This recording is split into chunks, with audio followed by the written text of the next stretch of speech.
Hello, I'm doing a book review, and the book I want to review is Less Than Zero by Bret Easton Ellis. Now, Less Than Zero was published in 1985, when Bret Easton Ellis was only 21, and the title of this book was taken from an Elvis Costello song. Now, Bret Easton Ellis was only 19 when he wrote this book, and apparently the original draft was close to 1,000 pages long, and was, in Ellis's words, horrible. So, over the next 3 years, Ellis went through a long editing process, and I think it was one of his professors in college who suggested that he write the book in the present tense and in the minimalist style that the book has become really well known for. Now, this was Bret Easton Ellis's first novel, and now he's perhaps best known as the author of American Psycho. Now, I actually did do a review on this book back in 2012, which is when I first read the novel, but I decided to redo the review for a number of reasons, the biggest one being that my old review just sucked. But also because this is a book that really has stuck with me over the years, and it's a book I keep coming back to and keep thinking about, and this has become one of my top 10 favorite novels of all time. And after reading this, I checked out more of Ellis's work, and I've now read all of Bret Easton Ellis's novels, with the exception of Glamorama, and with the exception of White, because I'm pretty sure that book hasn't come out yet. Now, I personally find this to be Bret Easton Ellis's purest novel, and that could possibly be because he was so young when he wrote this. As I point out already, he was 19 when he wrote this, and this was published when he was only 21. Like, the book feels so raw and so honest, and even though the themes of this novel are very mature, it is the novel of a young writer, but I think that adds to it, and the book is rough around the edges, but once again, that adds to it in my opinion. And Bret Easton Ellis has said that had he wrote this book when he was older, it would have sucked. Now, I was 19 going on 20 when I first read this book, and I think I read it at exactly the right time, possibly because of my age at the time. That's probably why this book has made such an impact on me. But even at 26, rereading the book, I still find the book to be just as powerful as when I read it when I was 19. Now, while many will claim that American Psycho is Bret Easton Ellis's masterpiece, and I won't deny that American Psycho is a great book, this is my personal favorite of his novels, with Lunar Park as a close second. But when I think Bret Easton Ellis, I don't think American Psycho, I think Less Than Zero. Now, Less Than Zero really doesn't have a plot line in any traditional sense, but the book follows an 18-year-old kid named Clay, who comes from a very rich family, and he comes home from college for Christmas break, and the whole book is set over the 4 weeks that he's home from college. Now, throughout the novel, Clay does a lot of cocaine, and he goes to all these different parties, and he goes out to lunch with different friends of his, but throughout the novel, you realize that something's wrong. Something's wrong with Clay, and something's wrong with his friends. Like, when Clay goes out to lunch, or goes out to the movies, or goes out to parties with his friends, you get the idea that he really doesn't enjoy it, and he's so cold and so apathetic to everybody around him, and you get the idea that he really doesn't care about his friends, and really doesn't care about himself. He wants to, but he can't. And in the book, you see Clay sort of try to reconnect with his ex-girlfriend Blair, as well as his friend Julian, and Julian's life has become this downward spiral because of drug use. Even though every character in this book does drugs, Julian is the only one who's actually dealing with the worst consequences of drug use, because Julian has actually sold himself into prostitution as a way to pay back a drug debt. But the book in a lot of ways is about Clay trying to convince himself that he cares about certain people and certain things, and by the end of the book he realizes that he doesn't. But in the book, you realize that some of the people around Clay, like a lot of Clay's friends, are bad fucking people. Like, some of Clay's friends do some horrible things in this book, and Clay doesn't do anything to stop it. And there's such a morally ambiguous nature to Clay, because at one point him and Blair are invited to this party, and there's actually a snuff film being shown at the party, and Clay tells himself that he's disgusted by the snuff film, but you get the idea that he's just telling himself that, because it's the normal thing to be disgusted by something like that, but you get the idea that he really doesn't care enough to actually be disgusted by something like a snuff film. And to go back to the point of his friends being terrible people, at the party, some of his friends are like, oh man, I sure hope it was real, and it's like, why would you hope something like that is real? Why would you actually hope that somebody actually died on camera? And then you see that his friend who said that also has an erection.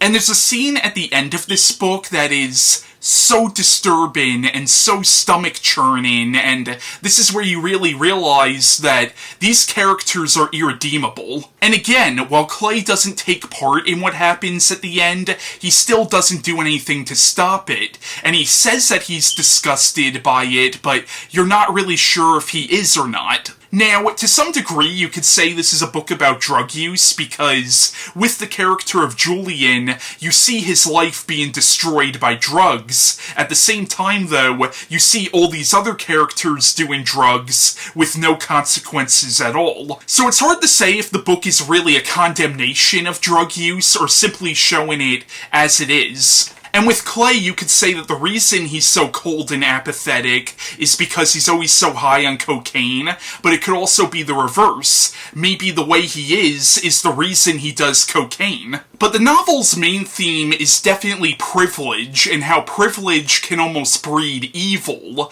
which is a theme that Ellis touches on in so many of his other books.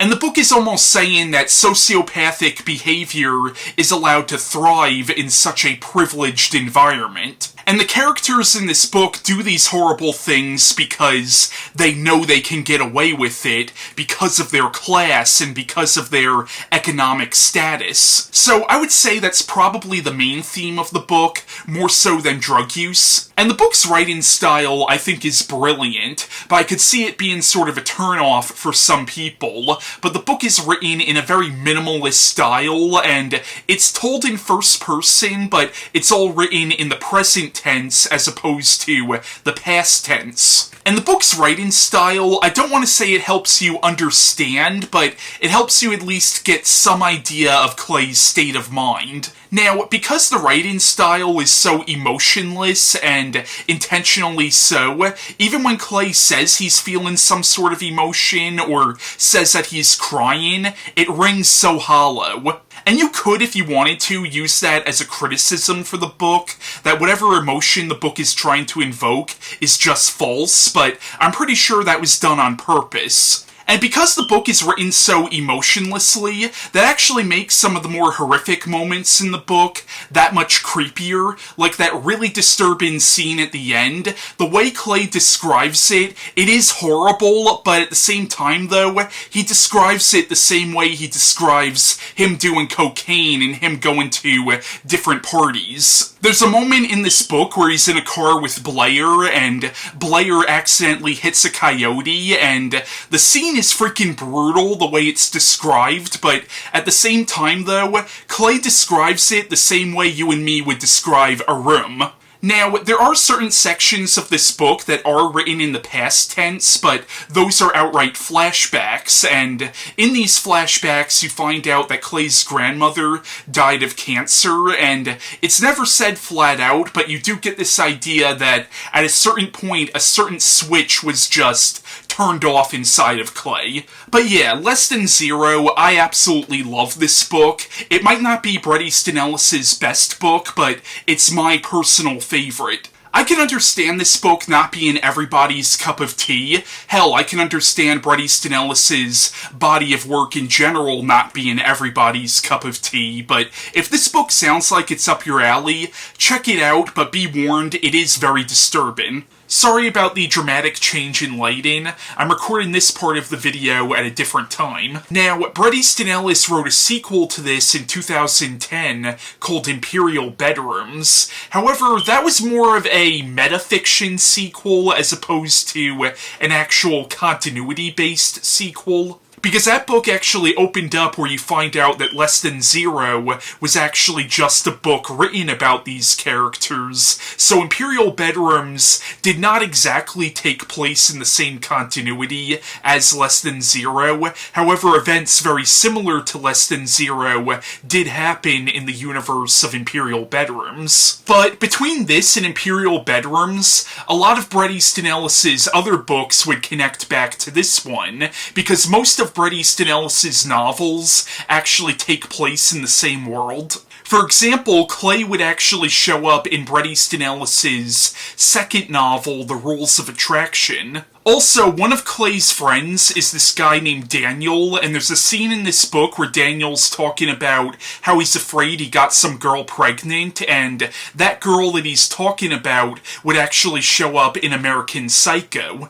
And American Psycho actually connects to Rules of Attraction because one of the main characters in Rules of Attraction is Sean Bateman, who is Patrick Bateman's brother. Patrick Bateman is, of course, the main character of American Psycho. And characters from the Rules of Attraction and American Psycho would show up in The Informers and Glamorama. So, if you consider that most of his books take place in the same universe, you could argue that most of his other books are basically just semi-sequels to this novel. Now, the only two novels by Bret Easton Ellis that are not set in his main literary universe are Imperial Bedrooms and Lunar Park. Lunar Park because that was actually sort of a metafiction mock autobiography in which Ellis was the main character. But Lunar Park did do some weird things where it did not appear to be set in Ellis's main literary universe.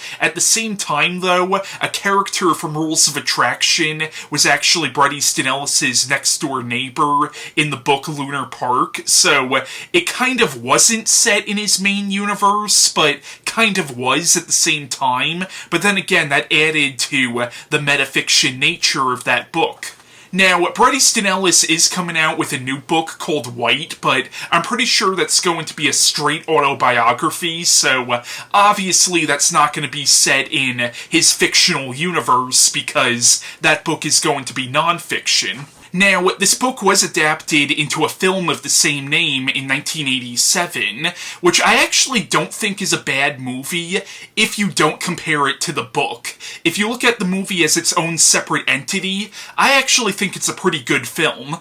Like, the movie, it takes some ideas from the book, but completely does its own thing. And the movie does have a much clearer moral than the book did. The movie's very much about drug use and what drugs can do to people. I will say Julian in the movie is actually pretty close to how he was in the book, but in the movie there's a much more heavy emphasis on him, where the movie's really about Clay trying to save Julian from destroying his life with drugs. And Clay is completely different in the movie. In the movie, he doesn't do drugs at all, and he actually does seem to care about people around him, where in the book, he's very apathetic. So in a lot of ways, I do think the movie misses the point of the book, but at the same time, though, if you look at the movie as its own thing, it's not bad. Now, in the movie, Julian was played by Robert Downey Jr., who did a fantastic job in the film, and James Spader played Rip. Now, Rip was basically the villain of the movie. Now, Rip was in the book, but the book really didn't have a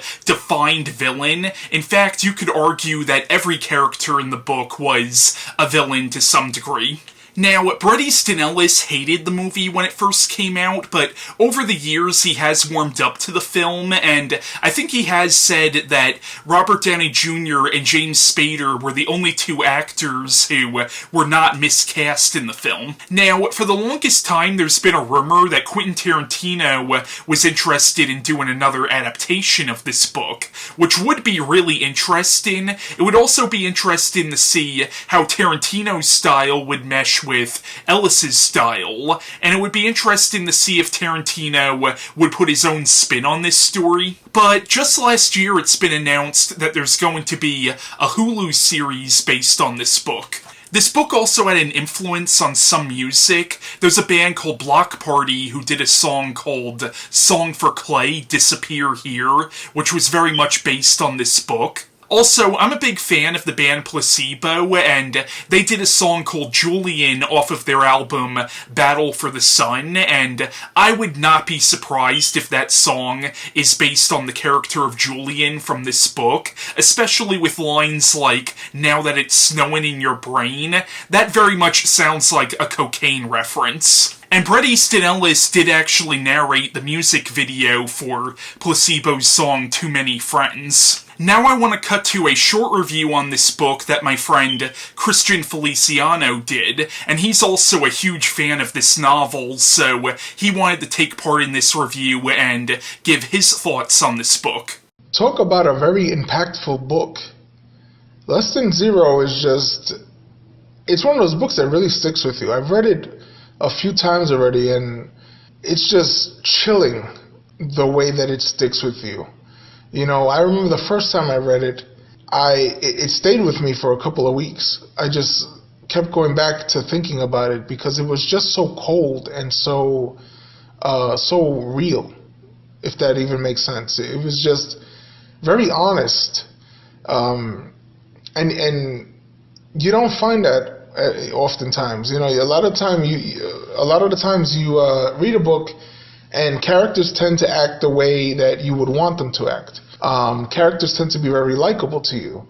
In Less Than Zero, while the characters are very engaging, not always are they sympathetic, and they tend to do things that would make you hate them, but for some reason it keeps you engaged and it keeps you wanting to see them more, to see where they're going to take you in the story.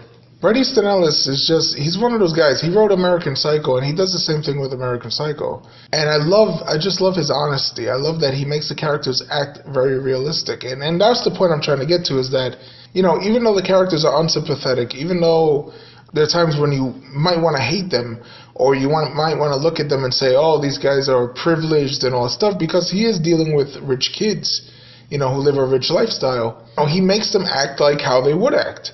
He is very good at just taking, you know, his imagination and making it feel like this could happen. I mean, it feels so real. This feels like, you know, this probably could have happened in the past. You know, this really does feel like somebody's telling you their story. And I just love that. Bret Easton Ellis' prose style, fantastic. You know, just great. It's emotionless, and yet there's so much emotion in it. He really does play with the iceberg theory, which was invented by Hemingway, which is that on the surface, you know, you have the iceberg, but there's so much underneath the water. You know, there's so much underneath that you have to dig to get through. And he does a great job with it. I love it. It's told in the first person narrative, but it's also present tense. And it's just great. You can definitely see where other people were influenced by that. Chuck Palahniuk and a few others like Christopher Moore as well. But, you know, it's just so unique to read this. It's a very chilling story. The characters, I mean, it's just so cold. There's things that happen in this book that are very creepy, no spoilers. The way the characters react to that, their coldness, is just, I mean, wow. You know, the ending is messed up beyond all belief. I don't know how Bret Easton Ellis got away with it, especially for his first book, but he did. God bless him, because it's just horrifying. And yeah, I love this book to death. It's one of my favorite books.